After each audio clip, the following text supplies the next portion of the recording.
Yeah.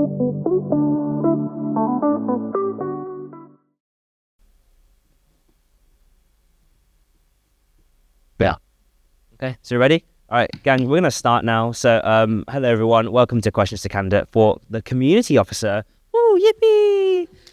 Yay! Oh, wow, great. Love that. So, I'm going to ask everyone now to deliver a 1-minute opening statement so people can basically get to know you. So, Blake, would you like to start first? Sure thing. Hi, everyone. I'm Blake. I'm running community this year, and my mission is simple. Big impact changes to make your lives better. I have an actionable plan with real policies, and I have the experience to back it up. I've worked both inside departments and faculties within the SU, whilst also working outside the university as an activity leader with exchange students. I have a plan to create leverage against big companies that made our lives more difficult. But we have to be creative. We can tackle greedy and complacent housing with a housing review system and to challenge landlords against their conduct.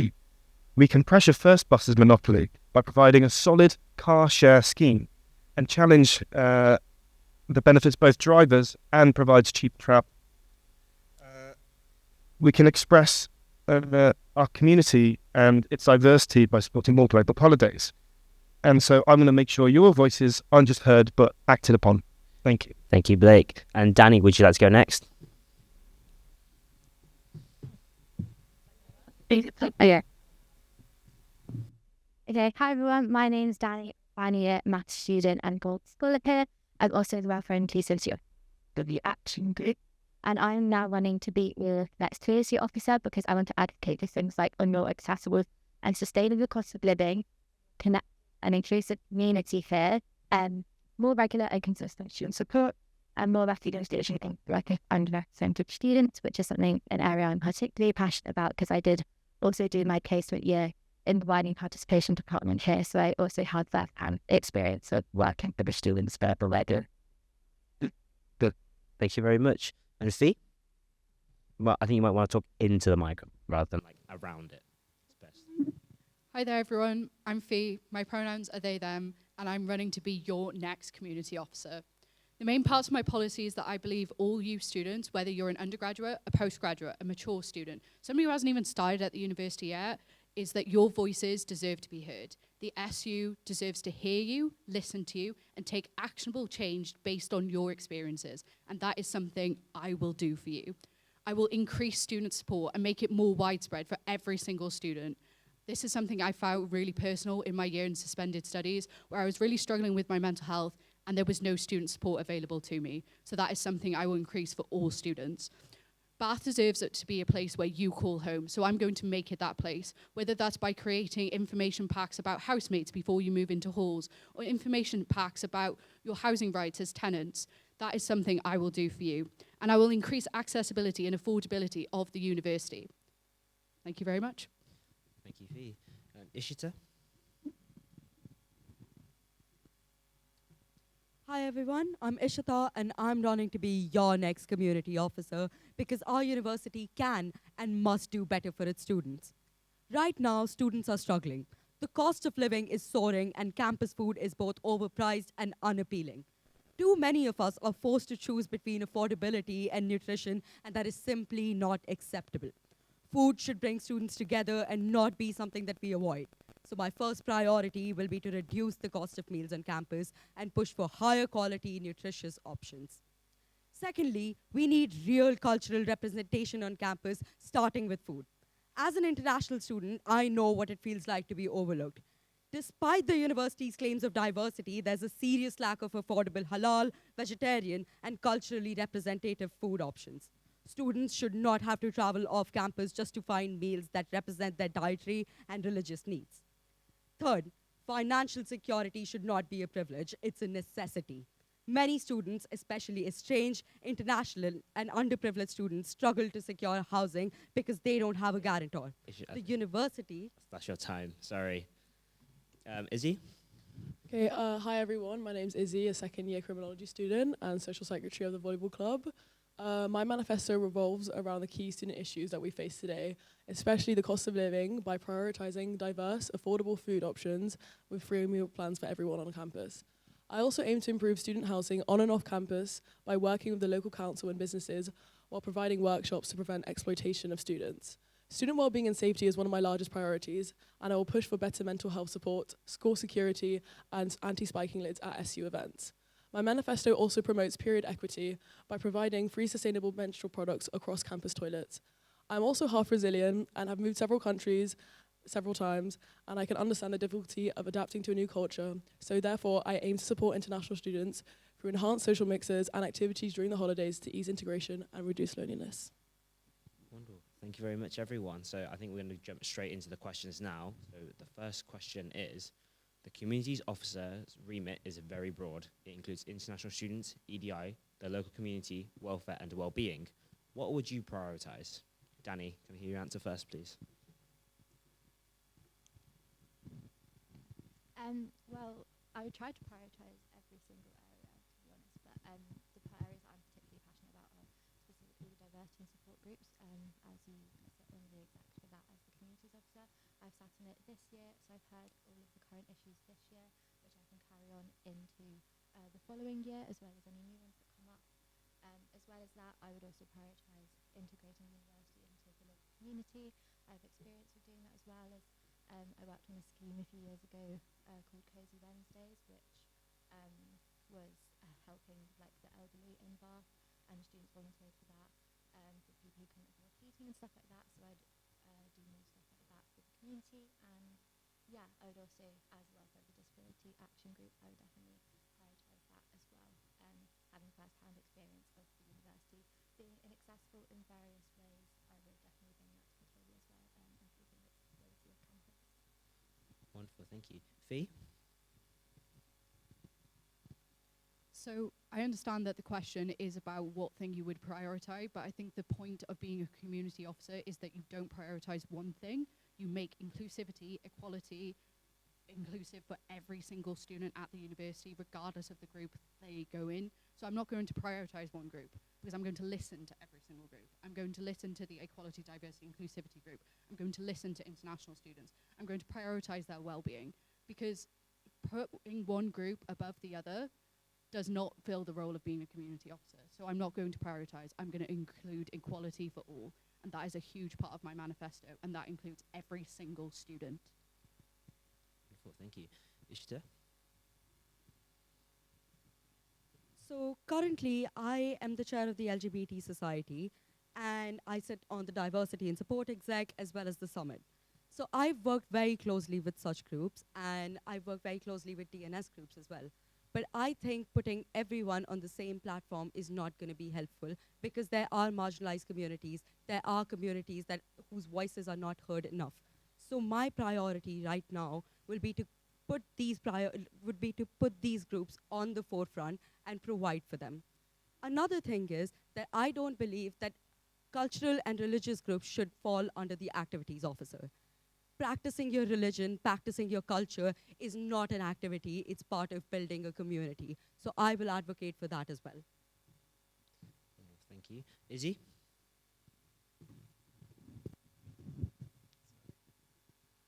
I would definitely agree that I don't think that we should just look at everyone as all equally, because them groups are much more underrepresented and lots of voices are underrepresented. However, I do believe that we need to focus on the big issues that affect all students. For example, the cost of living crisis. 97% of our generation struggle with the cost of living, which is absolutely ridiculous. And enhancing our community to help this is the biggest priority for me. Whether that be through diversifying and enhancing £1.50 meals, bringing more meals that are, more authentic to cultural people. Sorry, and providing free meal planning and cooking classes.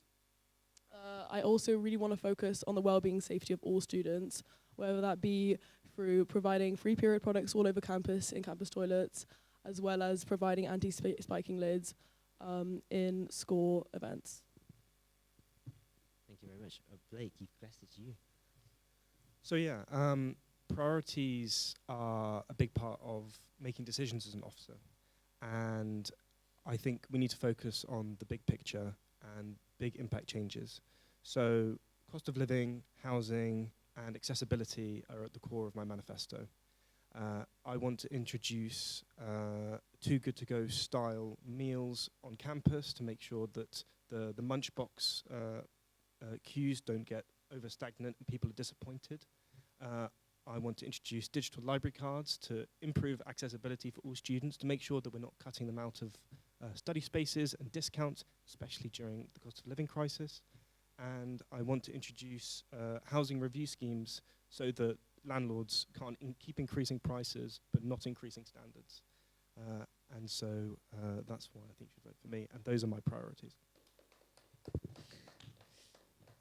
Great bit of crowd participation there. So the second question, how can you make sure we are embedding inclusivity in everything we do as an SU? Fee, could you give us your answer first, please? So as Welfare and Inclusivity Officer for Women's Rugby during my second year, this was a big part of my thought process during the year. And including those thought processes where I've come as a student today, inclusivity is something I think about on the daily. It's not something that we can just do as policies. And that's why I think that making mandatory welfare and inclusivity training for all societies and all sports clubs should be a case. We shouldn't just have one welfare officer that just maintains the students' welfare, because that is a lot of pressure to put on one student. It should be the club's whole responsibility. We are all responsible for each other's welfare, whether that's just checking up on a friend or not. So as an SU, I will encourage that mindset. And welfare inclusivity training involves the Never Okay campaign. That includes diversity training about how we can be more inclusive to our disabled students. And by doing so, I think that is the best way to make sure we make inclusivity a core part of the SU. Excellent, thank you. Ishita? I think inclusivity in the SU needs to start with departmental societies as well, because first and foremost, we're at the university for studies. So I've noticed in my own department as well, in the psychology department, that teachers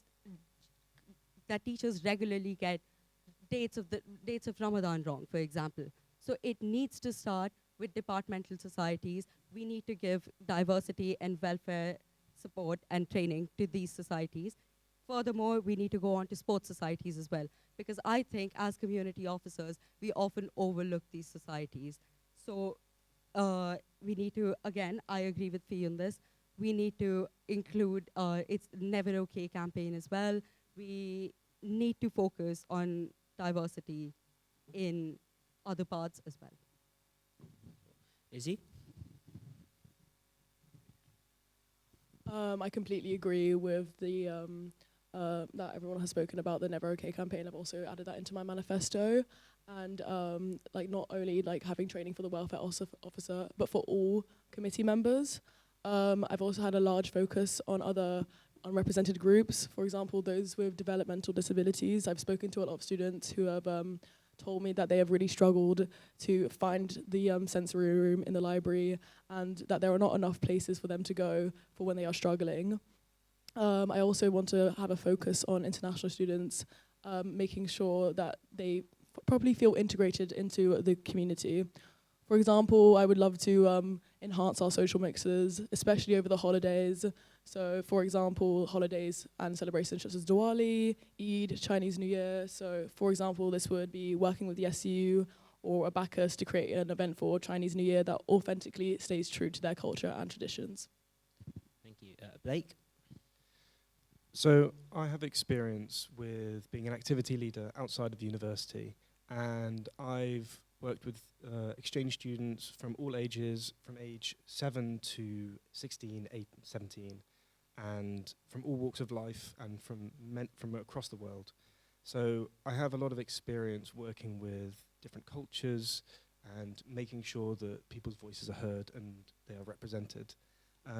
I also want to destigmatize and demystify our student support schemes that we have on campus, because I feel like a lot of the time, when people have an issue, there's a very daunting task to approach student support, and it almost feeling like this other thing that we just don't talk about. So improving exposure and improving education and information online, especially through our social media channels, I think is absolutely crucial.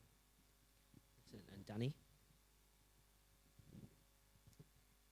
Yeah, so adding to people have mentioned inclusivity training. So I've actually already been working on disability awareness training throughout loads of areas of the university. It started off in my placement for the Widening Population team and brought it into my role as the welfare officer of Disability Action Group, and now working with the Students' Union, already trying to push it to be compulsory for all committee members. So obviously that's just disability awareness training. So in my manifesto I also talk about expanding that completely to all kinds of things like faith, cultural, race and LGBT plus awareness training, pushing for that to be absolutely everywhere in the university currently, mainly pushing for student leaders to have it like academic reps and committee leaders and stuff like that. Also on my placement I created these marginalised groups guidelines, so that's for estranged students, care leavers, refugees and young carers, and I would also like to push that further, especially into the academic space, and to consider those groups as well. Wonderful. So the next question is, in all of your manifestos, you have talked about the affordability of student life. In the context of the university finances being more and more constrained, what is your solution to resolving this issue? Ishita. I think my manifesto mainly focuses on the cost of living crisis and food and affordability of campus food. But I think I really want to emphasize on another thing. I want to emphasize on student travel, which has been such a big issue for the SU in the past year. And we've seen bus prices rise up so quickly. But the thing is that we need to make effective cost cutting. Fact of the matter is that a private company is not going to listen to you. A private company, if you go up to First Bus, they are not going to listen to you when you ask them to cut down on costs. What we need to do is cost cut in other places. So when we cut costs on food, we make campus and we make student life more affordable for everyone. Another thing is that we need to reinstate bus passes, free bus passes for those people who are living in student accommodations.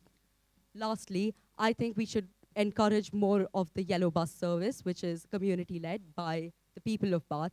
And community is not about building community just in Bath. That's for time. Thank you. Izzy? I think my manifesto does also focus a lot on the cost of living crisis, especially food and housing.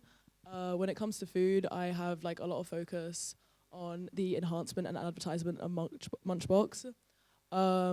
I think a lot of students actually don't even know what Munchbox is. I found out about it very late in my first year.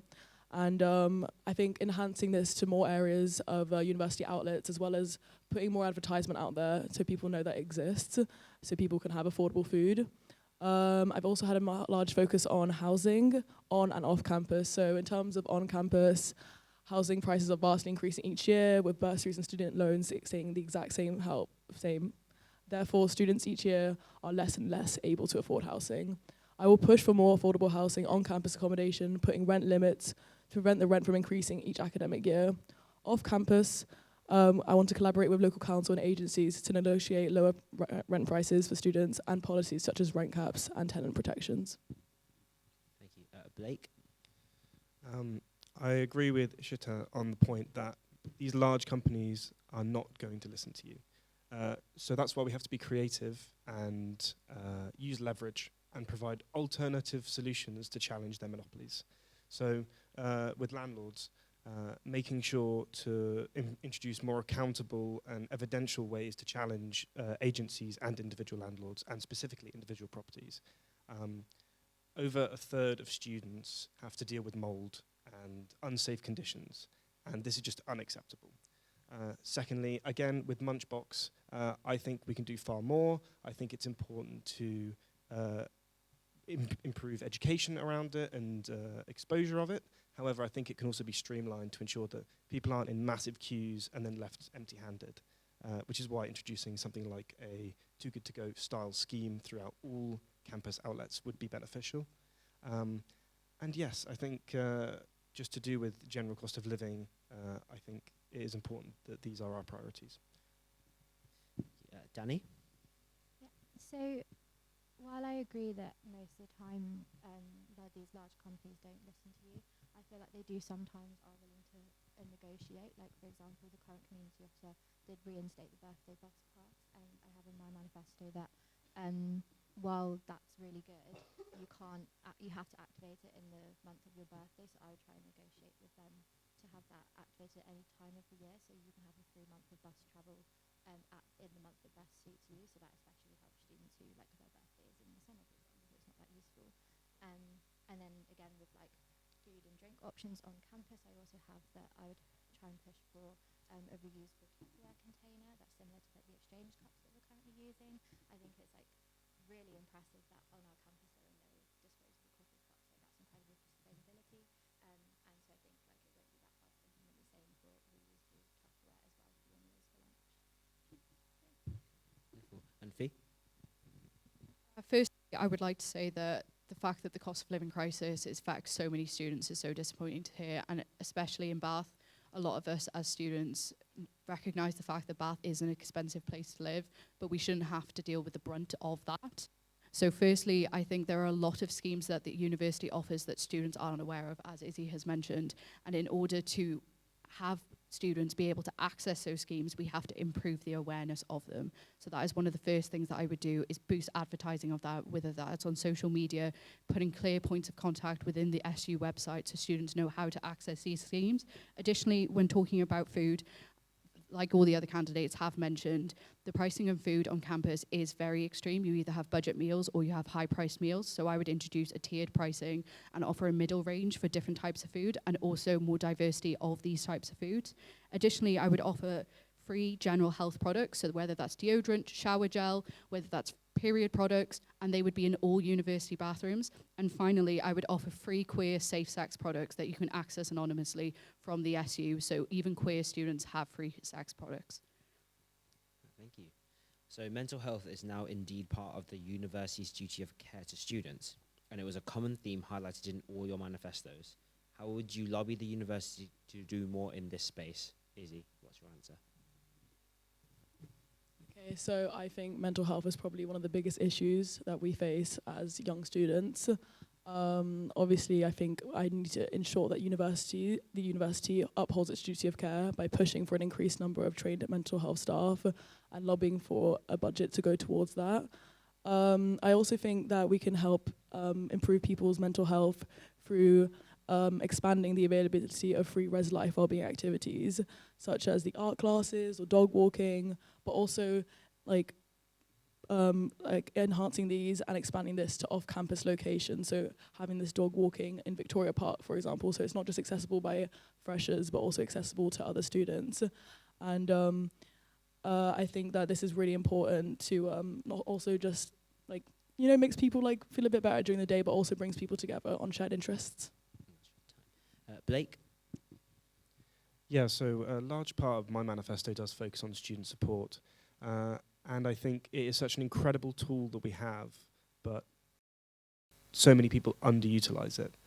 And I do definitely agree with increasing the number and the quality of our trained mental health staff, but also introducing more student-on-student-led programs, because I feel like it is a lot easier for students to talk to other students with shared issues, shared experiences, and it's a lot more accessible. And it also allows for greater accessibility for volunteers. So we have an incredible community of volunteers on our campus, and I think they would be more than willing to help and improve our mental health issues that we have on campus. Danny? So I've always been really proud of the student support that is offered here. It's personally like one of the main reasons why I chose Bath. But over my time here, I've seen that like a lot of it has actually been kind of like taken away. Like, for example, recently our student support team has just shut on weekends, so they're only open weekdays. That's something that I think is really concerning, because to not have any kind of support over the weekend, as well as the fact that something you may have had, like the Nightline Association has just decided to close its doors at the end of the year. So that on top of each other means that like there's a complete lack of support over the weekend depending in the next year. I would completely push to like reverse that. I just think it's absolutely not okay that you could like have something go wrong on a Friday night, and the first time you can speak to a university member is on Monday morning afterwards. And so I just pushed to reverse that completely. And also just in general, increase some of the awareness of it. And if people aren't aware of these things happening as well, like informing Christian state this going.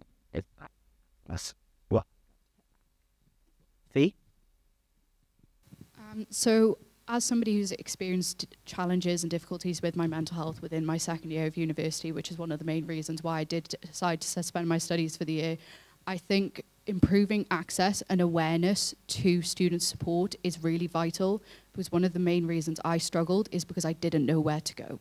I knew student support was available, but I didn't know what I needed. So I thought I just needed a well-being appointment. It was so much more complex than that, and it's not my place to go into that right now. But for many students, this can be a really replicated experience, and I don't want any students to ever have to feel the way I did. So one thing I would do was increase the visibility of current schemes that the university offers. I would allow equal access to these schemes for every single student. I would listen to diversity and support groups so that their knowledge is then transparent to staff, so we can support students equally and well for every single one of them. And Ishita? So at my time at university, I've accessed the mental health support a lot of times. And one thing that I've noticed is that there's a very big bureaucratic process to accessing that support. So you have to fill out a bunch of forms. And when I'm having a panic attack, that's not what I want to do. That's not what I want to think about. So my first priority will be to reduce those bureaucratic processes. Another thing is in the disability action plans. So if you have a disability action plan, you are pretty much guaranteed an extension. However, when I'm applying for an extension without a disability action plan, I feel like I have to sell my soul and a kidney just to get an extension. That should not be the case. I feel like if I'm having mental health issues, I should not have to prove it. And I think this is something that I really want to work on as community officer. Thank you. One more question now for you guys. How would you lobby local council and other political stakeholders to advance the student agenda in Bath?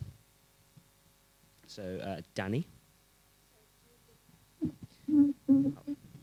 How would you lobby local council and other political stakeholders to advance the student agenda in Bath? So, like pushing student interests. Well, that's a really good question. So, firstly, I think that focuses largely on integrating the fact that the university is a part of the local council or the local city. So whether that's getting in touch with like the local businesses and stuff to put on more affordable, accessible student-friendly things. For example, one thing that's really difficult for disabled students, for example, in Bath, is that nowhere in the city is accessible. For example, like as on the committee myself, like we can never do socials in the city centre because there's nowhere with stair-free access. Pretty much, there's like one cafe. So that would definitely be a priority of mine, is like to lobby these kind of businesses and stuff to make their places more accessible so the students can integrate themselves more into the city. Ishita? I think I agree with Danny. When I say that I want to be community officer, I'm not just looking at community within the university. I'm also looking at making students a part of the wider integrated community of Bath. So when I completely agree with you on the accessibility part. So I've noticed this a lot of times. There's so many clubs in Bath, there's so many pubs in Bath, but whenever we try to book an event there, there's always the issue of accessibility. Hardly any clubs, hardly any public spaces are accessible, and they always give you the reason that it's a grade 3 listed building, and that's simply not okay. So I'll be lobbying for that. Another thing would be to lobby for the yellow bus. So the yellow bus is a bus that comes almost every single hour on the campus. However, it's a community-led initiative, and it needs to be increased. The frequency needs to be increased.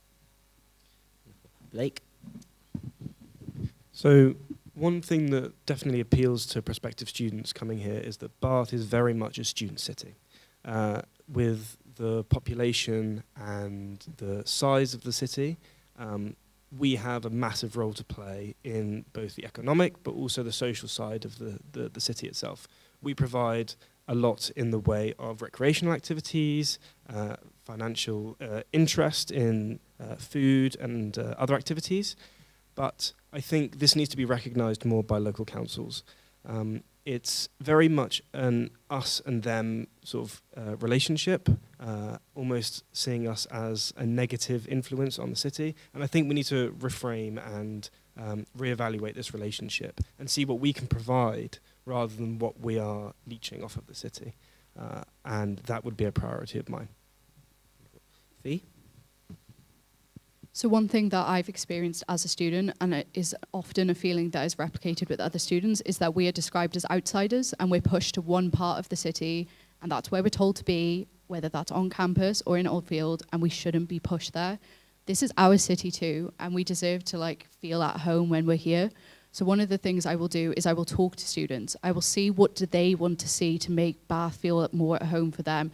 I will talk to residents and see what they can do to improve this feeling for students.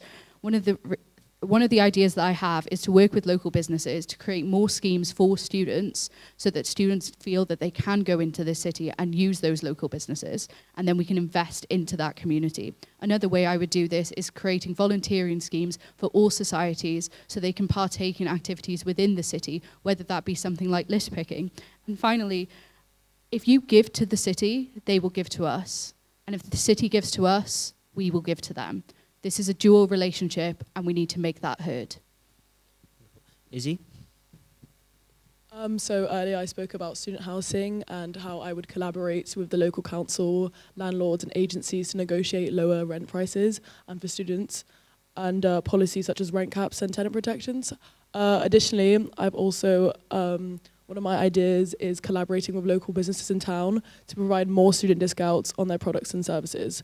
This would involve targeting specifically small businesses who compete with large companies with larger budgets.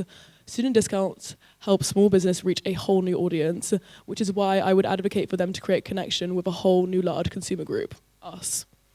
This would ultimately benefit both parties, as small businesses would reach more customers and students would gain discounts, and this could in turn strengthen us as a university and our relationship with the town. Thank you. So we're moving on to some submitted questions now. So the first one is buses, everyone's favourite topic. So buses always feature in the community officers' manifestos, yet students are always frustrated year on year with little progress in this area. They have been called inefficient and overpriced.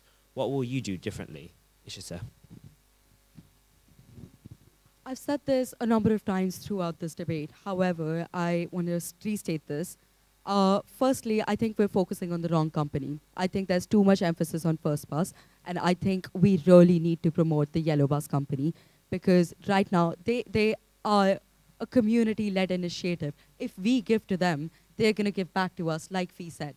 So when we go in and when we communicate with them that we need these services more, then they will increase services. When we give them the resources, they will increase these things. I think this is something that we really need to work on, and not just First Bus. Blake?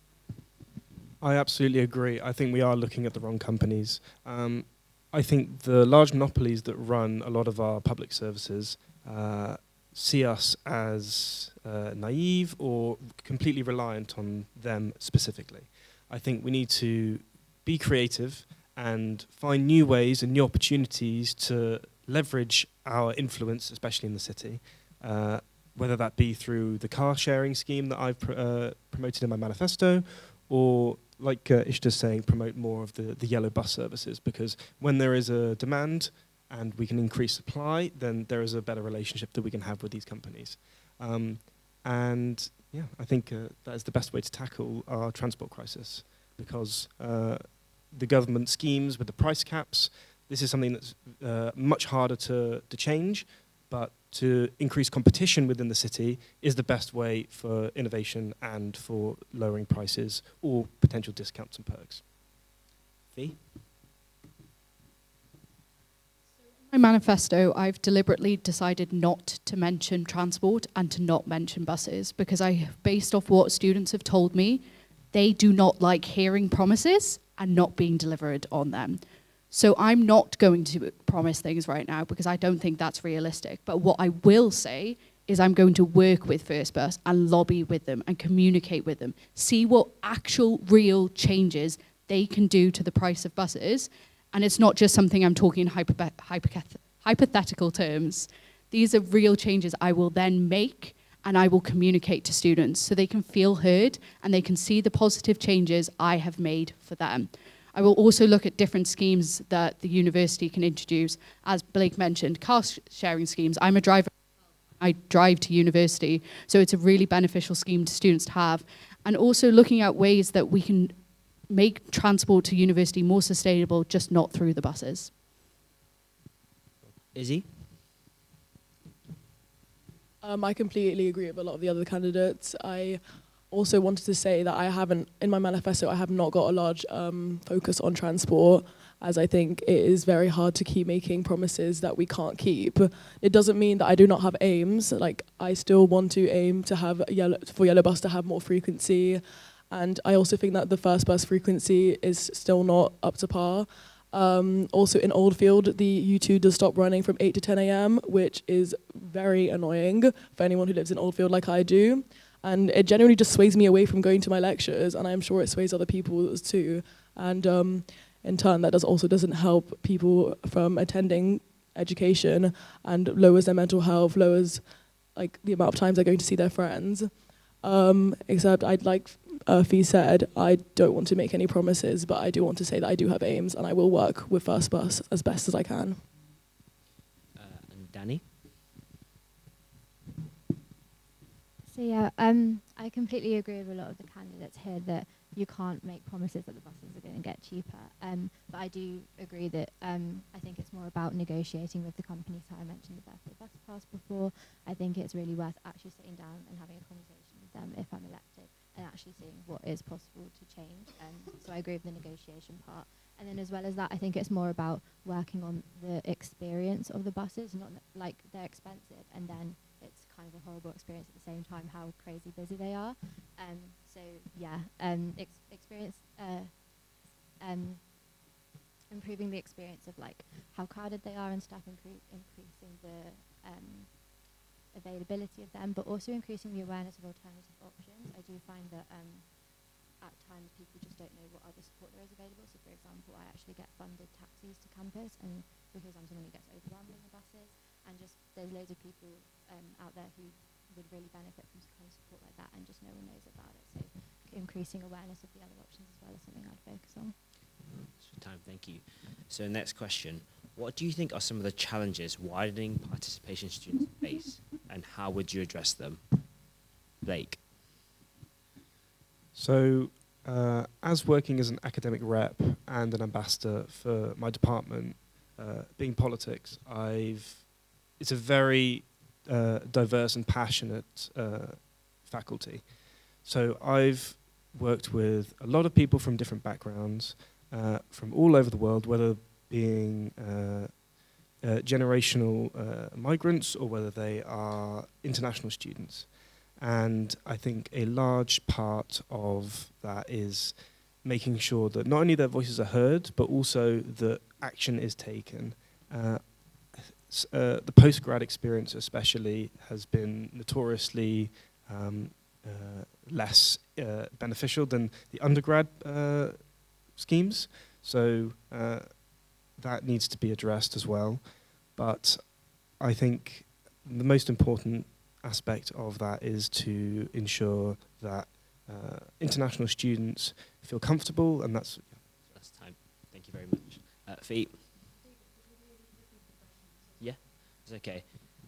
What do you think are some of the challenges widening participation students face, and how would you address them?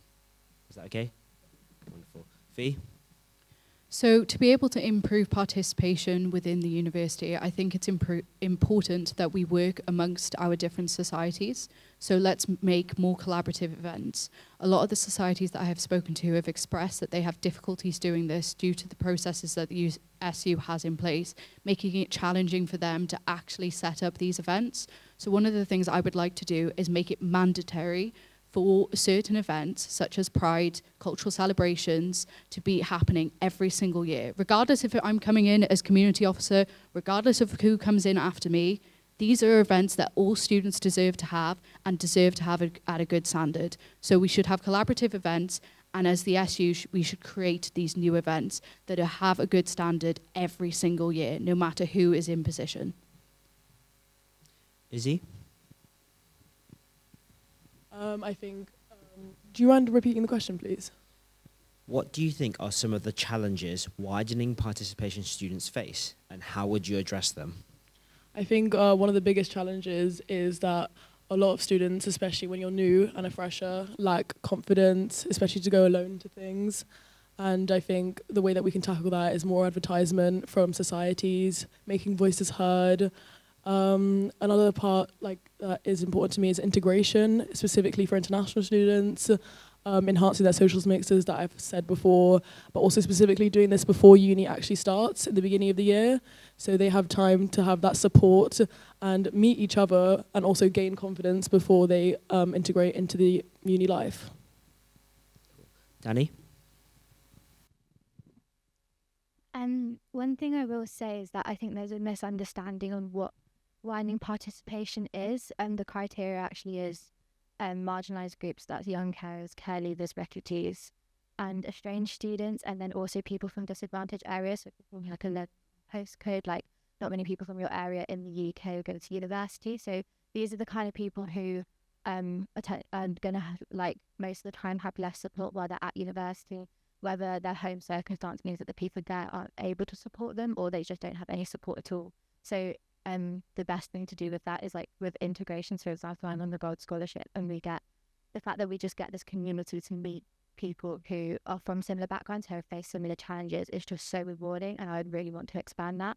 So I'm aware that like money isn't coming out of nowhere, like we can't expand the amount of money people are getting, but we can expand the experience and the kind of socials and the skill sessions we get with it, because that's not as costly as like just getting people from one spot into university. Ishita? So I would like to say that I have very intersectional experience. I am an international student. I'm a queer person, and I face these challenges firsthand. So one thing that I would like to say is that when I first came to university, the structure of education was so difficult for me to understand. It was not something that I could wrap my head around, and I think that's something that we should really provide as community officers. That's something that we should really focus on. Another thing is, this for international students and people who come from different boards. Another thing is, again, meeting people who have similar experiences to you definitely creates a community and helps you realize that you're not out there alone. But additional support should be provided to them, and we should aim to constantly keep checks on these people. We should checks on these people and help them through the university experience. Thank you. So one final submitted question. Candidates talk about private landlords taking advantage of students, but how will they prevent the university taking advantage again as they increase rents and decrease services for freshers? So first question is for Fee. So one of the things I would like to mention is that when it comes to housing, this is something that we can discuss with the university and work with them to create more affordable housing for students so they don't feel taken advantage of. But we don't necessarily have a huge sway over the prices that they put on accommodation. So I'm not going to say right now that I'm going to make housing cheaper or I'm going to set a cap on things, because that is down to the university and I'm going to lobby with them. But what I will say is that we can do things to make them more affordable. We can set systems up so they can have more food and drink credit on campus. So it's not just one certain accommodation that has access to that. So that makes university more affordable. So it's not entirely on housing. What I will look at doing is making things on campus cheaper and more affordable to students, as well as things in the city, because we can't forget about our students not living on campus accommodation. Izzy? Obviously, I've already mentioned about my focus on affordability of housing, so I won't bore you all of that again. However, my other point that I wanted to make was offering more housing workshops. for students. So with information on how to navigate the rental market effectively.